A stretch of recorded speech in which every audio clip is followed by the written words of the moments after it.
কেমন হবে যদি আপনি একদিন মিথ্যা কথা বলার ক্ষমতাই হারিয়ে ফেলেন? যেখানে মিথ্যা বলতে যাবেন সেখানে যদি ভুলবশত বারবার সত্যটা বেরিয়ে আসে, আর যদি সেই সত্য বলার কারণে আপনাকে জায়গায় জায়গায় মার পর্যন্ত খেতে হয়, তাহলেই বা কি হবে? বিষয়টা মজার মনে হলেও আজকের গল্পে আপনি দেখতে চলেছেন সত্য বলার কারণে একটা মানুষ কতটা সমস্যায় পড়তে পারে। শুধুমাত্র কথায় কথায় সত্য বলে ফেলার কারণে কিভাবে একটা লোক নিজের ক্যারিয়ার, বন্ধু বান্ধব, এমনকি নিজের পরিবারকেও হারাতে চলেছিল, সেটাই দেখব আমাদের আজকের গল্পতে, যেটার নাম লায়ার লায়ার। তাহলে চলুন গল্পটা শুরু করা যাক। এই লোকটার নাম ফ্লেচার। চাপাবাজিতে সে সকল ওস্তাদের ওস্তাদ। পেশায় সে একজন লয়ার, অর্থাৎ উকিল। সে খুবই তাড়াহুড়োর মধ্যে আছে, কারণ বাসায় তার ছেলে আজকে তার জন্য অপেক্ষা করবে। কিন্তু সে যখন বাইরে বের হচ্ছিল তখনই তার একজন কলিগ তার কাছে একটা নতুন কাজ নিয়ে আসে, যার কারণে সে আবারও নিজের ছেলের কথা বলে কাজে চলে যায়। অপরদিকে এই ছোট্ট বাচ্চাটা হলো ফ্লেচারের একমাত্র ছেলে ম্যাক্স। ক্লাসের টিচার তাদের প্রত্যেককে নিজেদের বাবা সম্পর্কে কথা বলতে বলে। একজন বলে তার বাবা পুলিশ ইন্সপেক্টর, তো আরেকজন বলে তার বাবা ইঞ্জিনিয়ার। কিন্তু যখন ম্যাক্সের পালা আসে তখন সে পরিচয় দেয় যে তার বাবা নাকি একজন লায়ার, যেটা শুনে টিচার অবাক হয়ে যায়। ইংরেজিতে লায়ার শব্দের অর্থ হলো মিথ্যুক, অর্থাৎ যে অনেক মিথ্যা কথা বলে। কিন্তু ম্যাক্সকে আরেকটু ভালো মতো জিজ্ঞাসা করতে তখন ম্যাক্স তাকে জানায় যে তার বাবা নাকি প্রতিদিন কোর্টে জজের সামনে কথা বলে। আর এইটা শুনে টিচার বুঝে যায় যে তার বাবা আসলে লায়ার না, বরং লয়ার, অর্থাৎ একজন আইনজীবী। কিন্তু ম্যাক্স কিন্তু তার টিচারকে মিথ্যা কিছু বলেনি, আসলেও তার বাবা একজন বড় মানের মিথ্যুক। স্কুল শেষে ম্যাক্স তার মায়ের সাথে তার বাড়িতে তার বাবার জন্য অপেক্ষা করছিল, কারণ তার বাবা তাকে কথা দিয়েছে সে তাকে আজকে রেসলিং দেখাতে নিয়ে যাবে। কিন্তু ফ্লেচার আজকেও লেট হয়ে গেছে, সে তার কথা রাখতে পারেনি। তবে কথা না রাখতে পারলেও সে কথা বানাতে জানে। এখানে আসার পর সে দুই একটা কথা বলেই তার পরিবারের মন জয় করে ফেলে। আগেই বলেছি সে মিথ্যা কথায় খুবই ভালো ওস্তাদ, কিন্তু এইভাবে উপরে উপরে এত মিল থাকলেও তার ওয়াইফ আর তার মধ্যকার একটা ঝামেলার কারণে তার আলাদা হয়ে গিয়েছিল। ফ্লেচার এখন তার ওয়াইফের সাথে থাকে না, অনেক আগেই তারা ডিভোর্স নিয়ে নিয়েছে। এখন শুধুমাত্র ছোট্ট ছেলেটার জন্য তার উপরে উপরে সম্পর্ক ভালো রেখেছে। তার এই ওয়াইফের নাম রিরি। বলতে বলতেই রিরির বর্তমান বয়ফ্রেন্ড চলে আসে। তার বয়ফ্রেন্ডকে দেখে ফ্লেচার উপরে উপরে অনেক হাসি খুশি থাকলেও ভেতর থেকে তার খুবই হিংসা হচ্ছিল। তার কথাবার্তা শেষ করে ফ্লেচার ম্যাক্সকে নিয়ে চলে যায় রেসলিং দেখতে। তখন রাস্তায় একটা ভিক্ষুক তার কাছে টাকা চায়, কিন্তু প্রতিদিনের মতো ফ্লেচার আজকেও বলে যে তার কাছে ভাঙতি নেই। আর এই ছোট ছোট বিষয়গুলো ভালো মতো মনে রাখবেন, কারণ সামনে এই ছোট বিষয়গুলোকে নিয়েই তাকে বিশাল ঝামেলায় পড়তে হবে। ফ্লেচার প্রথমে ম্যাক্সকে নিয়ে সোজা তার অফিসে চলে যায়, কারণ এখানে অল্প কিছু কাজ তার বাকি ছিল। সেগুলোকে শেষ করেই তারা একসাথে রেসলিং দেখতে যাবে। ভেতরে যাওয়ার পর সবার প্রথমেই ফ্লেচারের একটা কলিগের সাথে তার দেখা হয়, যে নিজের চুলগুলোকে এমন করে ডিজাইন করে রেখেছে যেটা দেখতে খুবই বিশ্রী লাগছে। কিন্তু সেটা ফ্লেচার মনের ভেতরে রেখে তার খুবই মিথ্যা প্রশংসা করতে শুরু করে যে তাকে নাকি দেখতে অনেক সুন্দর লাগছে। তারপর সেখান থেকে কিছুটা সামনে এগোতেই তার আরেক মোটা বন্ধুর সাথে দেখা হয়। সেখানেও ফ্লেচার তার মিথ্যা প্রশংসা করে যে মোটা হওয়াটাও নাকি একটা বিশাল পার্সোনালিটি, যেটা সে ধরে রেখেছে। তারপর তার সামনে আসে তার আরো একটা কলিগ, যে নিজে নাকের বড় একটা ফোড়া নিয়ে চলে এসেছে। তার নাকটা দেখে ফ্লেচার ভেতরে ভেতরে তাকে নিয়ে অনেক মন্দ বলছিল, কিন্তু সেটা প্রতিবারের মতোই সে ভেতরে রেখে দেয় এবং সামনে মিথ্যা মিথ্যা প্রশংসা করে। এরপর ফ্লেচার ম্যাক্সকে নিয়ে সোজা চলে যায় তার অ্যাসিস্ট্যান্টের কাছে। এই বৃদ্ধ মহিলাটাই তার অ্যাসিস্ট্যান্ট, তার নাম লুসি। তারপর কথাবার্তায় হঠাৎ ম্যাক্স যখন তাদের সামনে নিজের জন্মদিনের কথা তুলে ধরে, তখনই ফ্লেচারের মাথায় হাত, কারণ সে নিজের ছেলের জন্মদিনের কথাই ভুলে গিয়েছে। তাই কোনো রকমে সে নিজের ছেলেকে তার অফিস রুমে পাঠিয়ে দেয় আর লুসিকে জিজ্ঞাসা করতে শুরু করে যে এখন সে কি করবে। কিন্তু লুসি তাকে রিল্যাক্স হতে বলে, কারণ সে জানতো যে ফ্লেচার আবারও তার ছেলের জন্মদিন ভুলে যাবে। সেই জন্যই সে আগে থেকেই তার ছেলের জন্য একটা গিফট রেডি করে রেখেছে। যাক, এইবারের জন্য ফ্লেচার বেঁচে গেল। তখনই ফ্লেচারের বস সেখানে চলে আসে, তার নাম মেরিন্ডা। ফ্লেচার নিজের বসের সাথেও বেশ ভালোই ফ্লার্ট করতে শুরু করে, আর এই কারণেই মূলত সবাই তাকে পছন্দ করে, কারণ সে খুব ভালো ভালো মিথ্যা প্রশংসা করতে পারে। কথাবার্তায়ও সে অনেক মিথ্যা কথা বলে। মেরিন্ডা তার জন্য রাতের একটা প্রস্তাব নিয়ে এসেছে।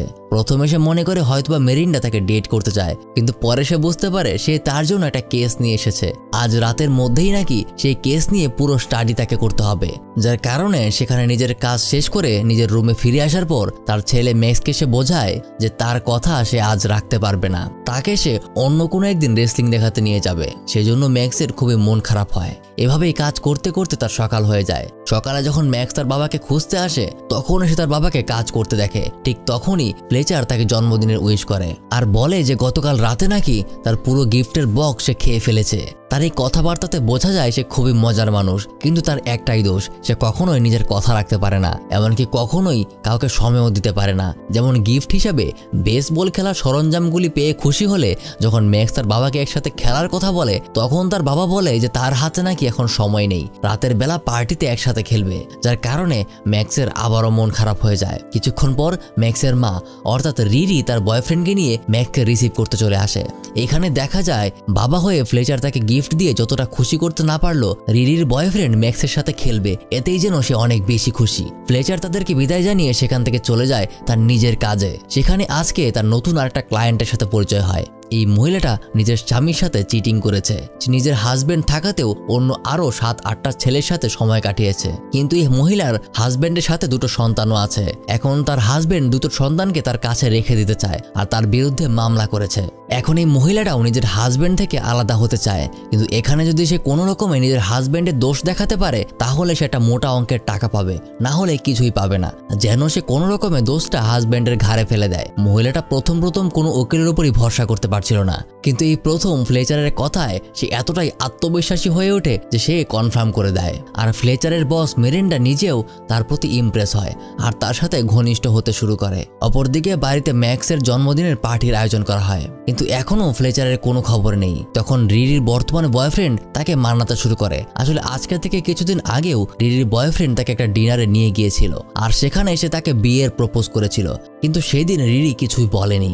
তাই আজকে তাকে আবারও জিজ্ঞাসা করছে কেন সে এখনো ফ্লেচারের জন্য চিন্তা করে। সে কখনোই তাকে সময় দিতে পারেনি আর কখনোই সে তার প্রতি লয়ালও ছিল না, কেন সে তাকে ভুলে যাচ্ছে না। তখনই রিরি জানায় শুধুমাত্র তার ছেলের জন্য। ম্যাক্স নাকি তার বাবাকে অনেক ভালোবাসে, যদি সে বিয়ে করে তাকে নিয়ে অন্য কোথাও চলে যায় তখন বাবার সাথে দেখা করাটা তার জন্য অনেক অসুবিধা হয়ে পড়বে। তো এখনো ফ্লেচার নিজের কথা মতো পার্টিতে আসতে পারেনি।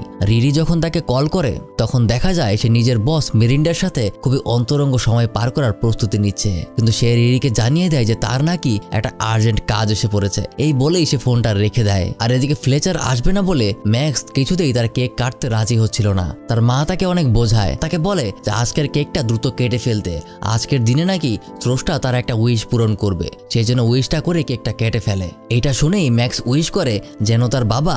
আচ্ছা, এখন ভিডিওর বাকি অংশে যাওয়ার আগে আপনাদের থেকে ঠিক 1 মিনিট সময় চেয়ে নিচ্ছি আমাদের আজকের স্পন্সর V24bet সম্পর্কে কথা বলার জন্য। আপনি কি ঘরে বসে অনলাইনে টাকা আয় করতে চান? অনলাইনে টাকা আয় করার চমৎকার একটা প্ল্যাটফর্ম হচ্ছে V24bet। V24bet হচ্ছে বিশ্বের অন্যতম সেরা আর বিশ্বস্ত একটা অনলাইন গেমিং কোম্পানি। এখানে রয়েছে cricket, football, Aviator, JetX, crash game, crazy game সহ লক্ষাধিক অনলাইন গেমস। এখানে অডিডিএস মূল্য পাবেন অন্য সব সাইট থেকে বেশি। বিশ্বাস না হলে নিজেই চেক করে দেখুন। সবথেকে ইন্টারেস্টিং ব্যাপার হলো এখানে রেজিস্ট্রেশন করলেই পাবেন 300 টাকা বোনাস। আপনার বন্ধুকে রেফার করে প্রতিটা রেফারে পাবেন আরো 300 টাকা। লেনদেন করতে পারবেন লোকাল ওয়ালেটের মাধ্যমে, যেমন বিকাশ, নগদ, রকেট, উপায়। আমাদের দেওয়া special promo code SIN24 registration সময় ব্যবহার করলে প্রথম ডিপোজিটে পেয়ে যাবেন 200% বোনাস, আর প্রতিবার ডিপোজিটে পারবেন 50% বোনাস। এছাড়াও আছে প্রতি রবি আর বৃহস্পতিবার ডিপোজিটে 100% বোনাস। আর সবসময় বিভিন্ন রকম সিজনাল বোনাস অফার তো আছেই। আসলে এত অফার অন্য কোনো সাইটে নেই। তাই দেরি না করে রেজিস্ট্রেশন আর ডিপোজিট করে খেলা শুরু করে দিন। আর এছাড়া IPL উপলক্ষে এখানে লাকি জ্যাকপট চলছে। সর্বোচ্চ ডিপোজিট করলে পাবেন সিঙ্গাপুর ভ্রমণের সুযোগ। রেজিস্ট্রেশনের লিংক আর অ্যাপের লিংক ভিডিওর ডেসক্রিপশনে প্রথম কমেন্টে পিন করে দেওয়া আছে। এবার চলুন আবার গল্পে ফিরে আসি। উইশ করে যেন তার বাবা আর কখনো মিথ্যা কথা বলতে না পারে। তার উইশটা করার সাথে সাথেই বোধহয় স্রষ্টা তার কথা শুনে ফেলে। ওদিকে সবেমাত্র ফ্লেচার তার বসের সাথে অন্তরঙ্গ মুহূর্ত পার করেছে। তার বস যখন তাকে জিজ্ঞাসা করে যে কেমন লাগলো সময়টা, উত্তর দিতে গিয়ে সে যখনই বরাবরের মতোই মিথ্যা প্রশংসা করতে যাবে তখনই তার মুখ থেকে বের হয়ে আসে সে যতটা ভালো ভেবেছিল ততটা ভালো হয়নি, যার কারণে তার বস বিরক্ত হয়ে তাকে ঘাড় ধাক্কা দিয়ে বের করে দেয়। কিন্তু সে এটা ভেবে অবাক হচ্ছিল যে সে তো আর একটা কথা বলতে চেয়েছিল, কিভাবে তার মুখ থেকে সত্য কথা বেরিয়ে আসলো। পরের দিন যখন সে নিজের অফিসে যেতে লিফটের সামনে আসে তখনই ভেতরে একটা মেয়েকে দেখে তার অনেক মনে ধরে যায়। এই মেয়েটার সাথেও সে ফ্লার্ট করতে শুরু করে। প্রথম সবকিছু ঠিকই ছিল, তো যখনই সে মেয়েটার প্রশংসা করতে যাবে তখনই তার মনের কথা বেরিয়ে আসে। আর আপনারা বুঝতেই পারছেন তার মনে আসলে কি কথা ছিল। মানে থাক, সেগুলো আর না বলি। কথাটা বলার পর সে নিজেও একদম পুরো বলদের মতো হয়ে যায়। আর মেয়েটাও অবাক হয়ে যায় কিভাবে একটা লোক তাকে এইসব কথা বলতে পারে। তার এসব পাগলামি দেখে মেয়েটা তাকে উদম কেলিয়ে লিফট থেকে বের করে দেয়। সে প্রতিদিন যে রাস্তা দিয়ে নিজের অফিসে যায় সেই রাস্তায় প্রত্যেকটা দিন একটা ভিক্ষুক তার কাছে টাকা চাইতো। আজকেও যখন ভিক্ষুক তার কাছে টাকা চাইতে আসে তখন ফ্লেচার নিজের মুখ বন্ধ রাখার অনেক চেষ্টা করে, কিন্তু অবশেষে সেই ভিক্ষুককেও উল্টাপাল্টা কথা বলে ফেলে যেগুলো তার মনের ভেতরে প্রতিদিন আসতো, কিন্তু সে কখনোই মুখ ফুটে সেগুলো বলতো না। এভাবে কোর্টে যখন সবাই উপস্থিত ছিল তখন ফ্লেচারের ফ্লেচারের বিপরীত পক্ষের উকিল তাকে হাই গেল করতে আসে। তিনি ফ্লেচারকে জিজ্ঞাসা করে যে কোন যুক্তিতে সেই মহিলার কেসটা লড়তে এসেছে, কারণ এই মহিলা সরাসরি 7 জনের সাথে মেলামেশায় লিপ্ত ছিল, এমনকি এখনো আছে। আর এসব কথা শুনে ফ্লেচার নিজেও তাকে বলেই ফেলতে ধরে যে আজকে নাকি সে ভরে ভরে মিথ্যা কথা বলবে কেসটা জেতার জন্য। ঠিক তখনই তার কথাগুলো আটকাতে গিয়ে সে উল্টাপাল্টা অঙ্গভঙ্গি করতে শুরু করে, অর্থাৎ এক কথায় তার মুখ থেকে সে কোনো সত্যই আটকাতে পারছে না। যখন সে মিথ্যা কথা বলতে যাচ্ছে তার মুখ থেকে শুধু সত্য বের হয়ে আসছে। ফ্লেচার জানে যে তার মক্কেল আসলে অপরাধী, অর্থাৎ দোষী, কিন্তু তবুও সে প্ল্যান করেছিল তাকে মিথ্যা কথা বলে কেসটা জিতিয়ে দেবে। যখন কোর্টে জজ সাহেব প্রবেশ করে তখন তার সামনেও সে ভুরি ভুরি মিথ্যা কথার বদলে উল্টো সত্যি কথা বলে ফেলতে শুরু করে। যেখানে কথা ছিল সে তার মক্কেলকে বাঁচাবে, সেখানে সে নিজেই তার মক্কেলকে ফাঁসিয়ে দিচ্ছে। এমনকি সে সত্য কথা আটকাতে গিয়ে তার চেহারার এক্সপ্রেশন দেখে জজ সাহেব নিজেও ভয় পেয়ে যাচ্ছে, যার কারণে একসময় জজ সাহেব তাকে সুস্থ হওয়ার জন্য কোর্টের টাইম দুপুর 1:30 পর্যন্ত স্থগিত করে দেয়। সেখান থেকে যাওয়ার সময় তার সাথে যারই দেখা হচ্ছিল সবাইকেই সে একটা করে সত্যি কথা বলে দিচ্ছিল। যেমনটা মুভির শুরুতে দেখানো, তার এই বান্দর মাথাওয়ালা চুলের কলিগকে সে বান্দরনি বলে, আর মোটা বন্ধুটাকে সে ভুরিওয়ালা মোটকো বলে অপমান করে, আর এই নাকে ফোড়াওয়ালা কলিগটাকেও সে ডাইরেক্ট নাক কাটা গন্ডার বলে চলে যায়। এমনকি সে নিজের রুমে বসে তার প্রাক্তন ওয়াইফ রিরিকে কল করে, তাকেও সে উল্টাপাল্টা সত্য কথা বলে দিচ্ছে যে সে নাকি গত রাতে নিজের বসের সাথেই অন্তরঙ্গ হয়েছিল। সে নাকি আজকেও আসতে পারবে না, কারণ তার একটা অদ্ভুত সমস্যার কারণে কোর্টের টাইম পিছিয়ে দেওয়া হয়েছে, যেটা তার ওয়াইফ মোটেও বিশ্বাস করে না, কারণ রিরি তাকে শুরু থেকেই চেনে। সে নিঃশ্বাসে নিঃশ্বাসে মিথ্যা কথা বলে। আজকের কথা না রাখতে পারার কারণে তার ওয়াইফ এবার এতটাই বিরক্ত হয়ে গেছে যে সরাসরি তাকে বলে দেয় যে সে নাকি সামনেই তার বয়ফ্রেন্ডকে বিয়ে করে শহর ছেড়ে চলে যাবে। তাই ফ্লেচারকে সে লাস্ট বারের মতো নিজের ছেলের সাথে দেখা করতে বলে। আর এই কথা শুনে তো ফ্লেচারের একদম মাথায় বাস। এখানে তার প্রাক্তন ওয়াইফ অন্য কাউকে বিয়ে করছে, এই জন্য তার কোনো মাথা ব্যথা নেই। তার দুশ্চিন্তা হলো যদি তারা শহর ছেড়ে চলে যায় তাহলে তার ছেলের সাথে সে কখনো দেখা করতে পারে না। তাই রিরিকে সে প্রথমে ভালো মতো বোঝায়, কিন্তু যখন সে বুঝতে চায় না তখন সে তাকে অপেক্ষা করতে বলে আর নিজে তার গাড়ি নিয়ে বের হয়ে পড়ে। কিন্তু তাড়াহুড়ো করতে গিয়ে সে পুলিশের হাতে ধরা খেয়ে যায়। যখন পুলিশ তাকে জিজ্ঞাসা করে সে কেন এত জোরে গাড়ি চালাচ্ছিল, তখন সে উল্টো বলে দেয় যে এর আগেও সে 50 বার এমন করেছে, যার একটার জরিমানাও সে দেয়নি। এটা শুনে তো পুলিশ তার গাড়িটাই রেখে দেয় আর তাকে হেঁটে আসতে হয়। আবারও তাকে লেট হয়ে যেতেই হলো। সে তার ওয়াইফকে যেখানে অপেক্ষা করতে বলেছিল সেখানে সে তাকে পায়নি বলে তাকে খুঁজে এসে বাসায় এসে পড়েছে। তাকে সে বারবার বোঝানোর চেষ্টা করে যে আজকে তার নিজের সাথে কি যেন হয়ে গেছে, কিন্তু রিরি সেটা কিছুতেই বুঝতে পারছে না। তবে যাই হোক, এখনো সে ফ্লেচারকে ভেতর থেকে অনেকটাই ভালোবাসে। তার এই মিথ্যা কথা বলা আর কথা না রাখার কারণেই তাদের এই সম্পর্কটা আজ নেই। কিন্তু আজকে ফ্লেচারের কথায় তার কেমন যেন লাগছে। ফ্লেচার এতদিন পর আজকে সেই পুরোনো দিনের কথাগুলো বলছে। সে বলছে তার পরিবারকে সে কতটা ভালোবেসেছিল। কখনোই সে একজন ভালো বাবা হয়ে উঠতে পারেনি, ভালো একজন হাজবেন্ডও সে হয়ে উঠতে পারেনি, তাই তো তাদের মধ্যে ডিভোর্স হয়ে গিয়েছিল। এসব কথা শুনে রিরির মাঝে কিছুটা পরিবর্তন আসতে শুরু করে। ফ্লেচার তার কাছে শেষ একটা সুযোগ চায়, যেটায় রিরি রাজি হয়ে যায়। আজকে সে যে কথাটা দিয়েছিল সেটা যেন সে রাখে। ছুটির পর স্কুলে ম্যাক্স অপেক্ষা করবে, ফ্লেচার যেন তাকে সেখান থেকে রিসিভ করে। গাড়িতে উঠে রিরি তাকে বলে, জানো গতকাল বার্থডে পার্টিতে না আসার কারণে তোমার ছেলে কেকটা কাটতে গিয়ে অনেক মন খারাপ করেছিল। সে উইশ করেছিল যেন তার বাবা মিথ্যা কথা বলা বাদ দিয়ে দেয়। এই বলে সে সেখান থেকে চলে যায়। এটা শোনার পরই ফ্লেচার বুঝতে পারে যে কেন তার সাথে এমন হচ্ছে, কি কারণে আজকে সে একটাও মিথ্যা কথা বলতে পারছে না। সে তারপর সোজা চলে যায় ম্যাক্সের স্কুলে। ম্যাক্সের টিচারের কাছে গিয়ে সে রিকোয়েস্ট করে ম্যাক্সকে বাইরে নিয়ে আসে আর তাকে সমস্ত ঘটনা খুলে বলে যে তার উইশ করার জন্য আজকে সারাদিন সে কোনো মিথ্যা কথা বলতে পারছে না, তাই তার জন্য সে আবারও একটা কেক নিয়ে এসেছে। এবার জন্য সে উইশ করে যেন তার বাবা মিথ্যা কথা বলতে পারে। কিন্তু ম্যাক্স কিছুতেই বুঝতে পারে না যে কেন একটা মানুষের মিথ্যা কথা বলা দরকার। সে সত্য বলছে, এটাই তো ভালো কথা, কিন্তু তবুও ফ্লেচার ম্যাক্সকে বারবার রিকোয়েস্ট করতে থাকে, যার কারণে ম্যাক্স তার কথা মতো আবারও উইশ করে। কিন্তু যখন ফ্লেচার সেটা টেস্ট করতে চায় তখন দেখা যায় এবারের উইশটা কোনো কাজে আসেনি। তার মুখ থেকে এখনো সত্য কথাই বের হচ্ছে। তখন ম্যাক্স তাকে জানায় যখন সে মিথ্যা কথা বন্ধ করার উইশ করেছিল সেটা সে একদম মন থেকে করেছিল, কিন্তু এটা এখন সে মন থেকে করতে পারছে না। তাই ম্যাক্স তাকে সরি বলে সেখান থেকে চলে যায়। এখন ফ্লেচারের তেমন কিছুই করার রইল না। সে আবারও তার অফিসে ফিরে আসে। অফিসে যাওয়ার পর তার মনের সকল দুঃখ সে নিজের অ্যাসিস্ট্যান্ট লিজাকে বলতে শুরু করে, কিন্তু লিজা বিশ্বাস করতে চায় না, যার কারণে টেস্ট নেওয়ার জন্য লিজা তাকে তার সন্দেহের কিছু প্রশ্ন জিজ্ঞেস করতে শুরু করে, যেগুলোর আসল সত্য জানতে পেরে এবার সে এতটাই রেগে যায় যে সে আজ থেকে নাকি তার কাজই করবে না। এই বলে সে রাগ দেখিয়ে চলে যেতে ধরে। ফ্লেচার তাকে অনেক রিকোয়েস্ট করে, কিন্তু আজ রিকোয়েস্ট করতে গিয়েও সে আরো কয়েকটা সত্য কথা বলে ফেলে, যার কারণে অবশেষে লিজা তাকে ছেড়েই চলে যায়। তারপর বলতে বলতে সেখানে তার অফিসের বস অর্থাৎ মিরিন্ডা চলে আসে। সেদিন মিরিন্ডাকে সে কিছু সত্য কথা বলেছিল, তাকে এসে বোরিং বলেছিল, আর আজকে তার প্রতিশোধ সে নিতে চায়। মিরিন্ডা তাকে সোজা আদালত কমিটির কাছে নিয়ে যায়। সেখানে কমিটির প্রধান প্রধান ব্যক্তিদের সম্পর্কে তাকে বলতে বলে। আর যেহেতু সে সত্য কথা আটকাতে পারছে না, তার মানে তার মনে যা আসছে তাই সে বলে দিচ্ছে। আর অবশ্য এনাদের ব্যাপারে তার মনে ভালো কিছু ছিলও না। এতদিন সে উপরে উপরে তাদের প্রশংসাই করে এসেছে, কিন্তু দেখা যায় এসব কথায় তারা কেউই রাগ করেনি, বরং সেগুলোকে হাসি তামাশা মনে করে উড়িয়ে দিতে শুরু করে। তারা মনে করে ফ্লেচার হয়তো খুব ভালো জোক করতে পারে। এটাকে জোক মনে করার কারণে সবাই অনেক খুশি হয়ে যায়। সবাই হাসি তামাশা করে ব্যাপারটাকে একদমই উড়িয়ে দেয়। এটা দেখে মিরিন্ডা খুবই বিরক্ত হয়ে ওঠে। তার প্রতিশোধটা সে নিতে পারেনি। সেখান থেকে চলে যাওয়ার পর যখন আদালতে আবার হিয়ারিং এর সময় হয়, কোর্টের সকলের সামনে সে জজকেই উল্টোপাল্টা কথা বলতে শুরু করে। কোনো রকমে সে বিষয়টা সামলিয়ে তার বিপরীত পক্ষকে কথা বলতে সুযোগ দেয়। সেখানে বিপরীত পক্ষের উকিল তার সমস্ত রিপোর্ট আর প্রমাণের উপর ভিত্তি করে এটা নিশ্চিত করে যে তার বিপরীত পক্ষের মক্কেলের কাছে প্রতি রাতেই আলাদা আলাদা পরপুরুষ আসতো।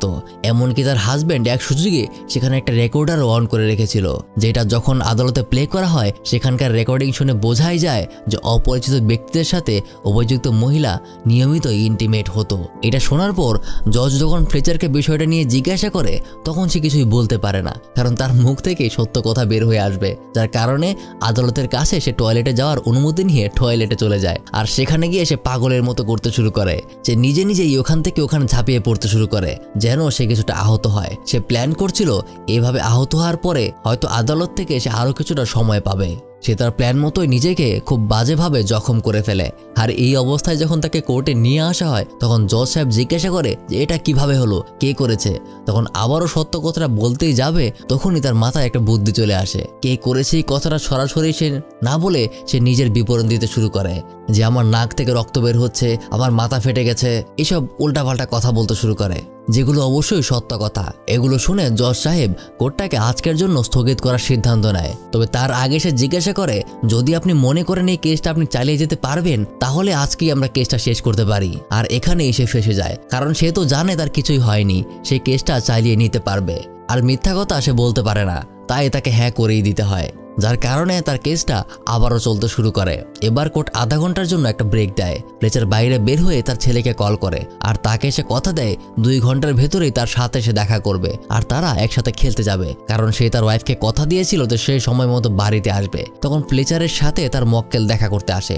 মহিলাটা নিজের বয়ফ্রেন্ডকে নিয়ে এসেছে। তাকে মিথ্যা সাক্ষী দেওয়ানোর জন্য ফ্লেচার নিজেই তাকে বলেছিল, কিন্তু এখন যখন সে তাকে শিখিয়ে দিতে চেষ্টা করে তখন তার মুখ থেকে কোনো কথাই বের হচ্ছে না, কারণ নিজে যদি সে মিথ্যা কথা বলতে না পারে তাহলে অন্য কাউকে সে মিথ্যা কথা বলতে শেখাতে পারবে না। তার মুখ থেকে একটা কথাও বের হচ্ছে না। সময় মতো আধা ঘন্টা পার হলে ভেতরে আবারও কোর্টে সবাই উপস্থিত হয়। সেখানে বিপরীত পক্ষের উকিল নিজের কথাবার্তা শেষ করার পর যখন ফ্লেচারকে সুযোগ দেওয়া হয় তখন ফ্লেচার সাক্ষীকে আদালতে হাজির করতে পারলেও তাকে নিয়ম অনুযায়ী কোনো প্রশ্ন করতে পারে না। সে যতবার তাকে মিথ্যা প্রশ্ন জিজ্ঞাসা করতে যায় ততবারই সে পাগলের মতো করতে শুরু করে। সে বুঝতে পারছে না কিভাবে প্ল্যানিং অনুযায়ী সবকিছু হবে। আর এরকম আবল তাবল উল্টাপাল্টা কথা জিজ্ঞেস করতে করতে এক সময় তার মক্কেলের বয়ফ্রেন্ড রেগে গিয়ে সত্য কথা বলে ফেলে যে রাতে নাকি সে এসেছিল আর তার সাথে ইন্টিমেট হয়েছিল, যার কারণে এখানে সবকিছুই ক্লিয়ার হয়ে যায়। জজ সাহেব এখন রায় দিয়ে দেবে। ঠিক তখনই সেখানে তার মক্কেলের সাথে ঝামেলা করতে গিয়ে হঠাৎই ফ্লেচারের মাথায় একটা বুদ্ধি চলে আসে। সে খেয়াল করে তার মক্কেলের বার্থ সার্টিফিকেট এবং ড্রাইভিং লাইসেন্সের জন্ম তারিখ আলাদা আলাদা। তখনই সে জিজ্ঞাসাবাদ করার পরে বুঝতে পারে যে এখানে কিছু একটা ঘাপলা আছে।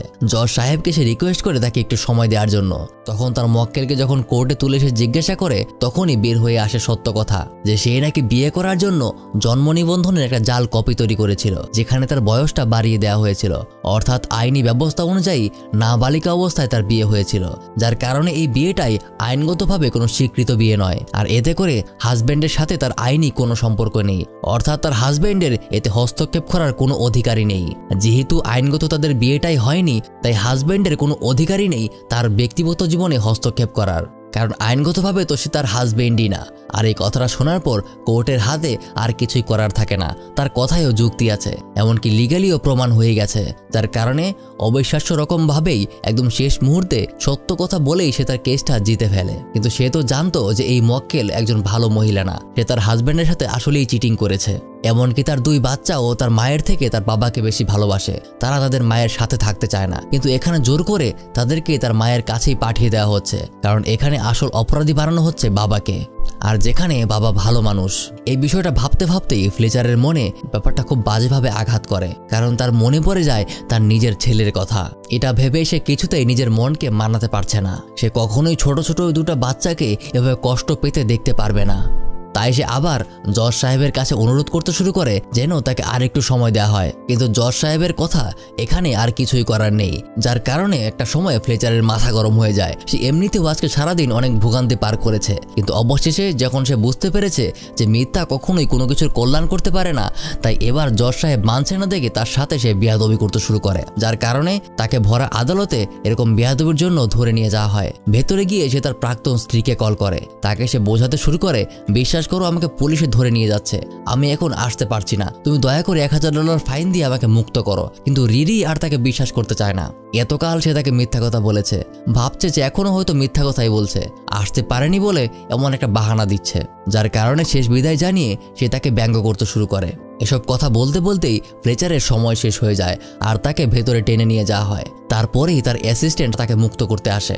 তারই এক কলিগ নাকি তাকে কল করেছিল যে ফ্লেচার সত্য কথা বলে বিপদে পড়ে গেছে, তাই সে তাকে সাহায্য করার জন্য এগিয়ে এসেছে। ফ্লেচার তাকে ধন্যবাদ জানায়, কিন্তু সে এখানে বসে থাকতে পারবে না, তার ওয়াইফকে বোঝাতে হবে। তাই সে সোজা গাড়ি নিয়ে চলে যায় এয়ারপোর্টে। সেখানে তাকে ভেতরে ঢুকতে দেওয়া হবে না, এটা তার জানা ছিল, কিন্তু তবুও সে জিজ্ঞাসাবাদ করে জানতে পারে যে ফ্লাইট নাকি ইতিমধ্যে ছেড়ে দেওয়ার প্রস্তুতি নিচ্ছে। কিন্তু সে তো বসে থাকবে না, সে নিজেকে একটা লাগেজ বানিয়ে এয়ারপোর্টের ভেতরে ঢুকে পড়ে।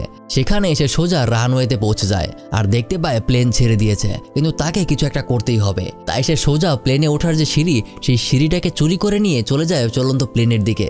শুরুর দিকে এসব প্লেনের গতি অনেকটাই কম থাকে, তাই একটা সময় নাগালও পেয়ে যায়। একে একে প্রত্যেকটা জানালায় সে নিজের ওয়াইফ আর ছেলেকে খুঁজতে শুরু করে। আর এদিকে ভেতরে রিরি নিজেও কেমন যেন এখান থেকে চলে যেতে চাইছে না, কিন্তু তবুও নিজের জেদের কারণেই তাকে চলে যেতে হচ্ছে। তার বয়ফ্রেন্ড যখন তাকে আই লাভ ইউ বলে, তখন সে শুধুমাত্র তাকে থ্যাংক ইউ বলে, আই লাভ ইউ টু তাকে বলে না।